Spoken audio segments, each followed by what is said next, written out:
Waste Asia में बढ़ते तनाव के बीच ईरान ने भारत के लिए एक बड़ा फैसला लिया है। रिपोर्ट्स के मुताबिक ईरान ने कहा है कि स्ट्रेट ऑफ हॉर्मुज से इंडियन शिप्स को सेफ पैसेज देने के लिए 2 शर्तें पूरी करनी होंगी।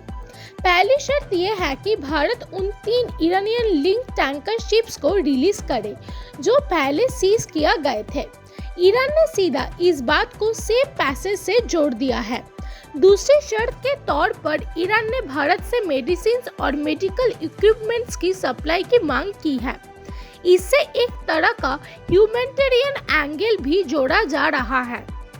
आपको बता दें कि स्ट्रेट ऑफ हॉर्मुज दुनिया के सबसे महत्वपूर्ण ऑयल रूट्स में से एक है और भारत के लिए भी ये बहुत जरूरी है क्योंकि यही से काफी ऑयल इंपोर्ट होता है। फिलहाल भारत और ईरान के बीच बातचीत जारी है और सबकी नजर इस बात पर है कि क्या ये तनाव जल्दी कम होगा या नहीं। ऑल इंडिया तृणमूल कांग्रेस ने वेस्ट बंगाल असेंबली इलेक्शंस 2026 के लिए बड़ा ऐलान किया है। पार्टी ने डिसाइड किया है कि वो 294 में से 291 सीट्स पर चुनाव लड़ेगी।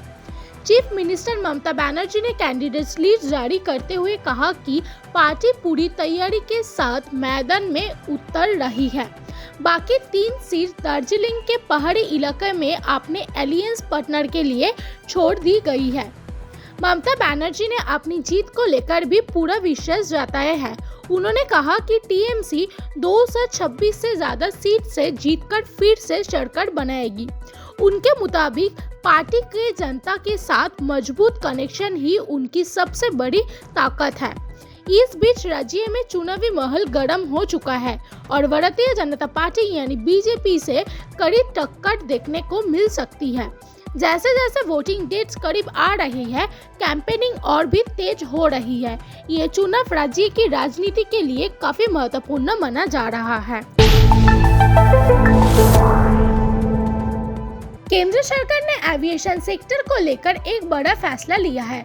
रिपोर्ट के मुताबिक सरकार ने एयरलाइंस को निर्देश दिया है कि हर फ्लाइट में कम से कम 60 सीट फ्री रखी जाएगी जो इमरजेंसी सिचुएशंस के लिए यूज होंगी। ये फैसला खास तौर पर मेडिकल इमरजेंसी, डिजास्टर रेस्पॉन्स और अन्य जरूरी स्थितियों को ध्यान में रखकर लिया गया है। इन सीट्स का इस्तेमाल आम पैसेंजर्स के लिए नहीं होगा बल्कि जरूरत पड़ने पर तुरंत सेवा के लिए किया जाएगा। सरकार का मानना है कि इस कदम से क्राइसिस के समय तेजी से मदद पहुंचाई जा सकेगी और कोऑर्डिनेशन भी बेहतर होगा। हालांकि एयरलाइंस के लिए ये एक ऑपरेशनल चैलेंज हो सकता है।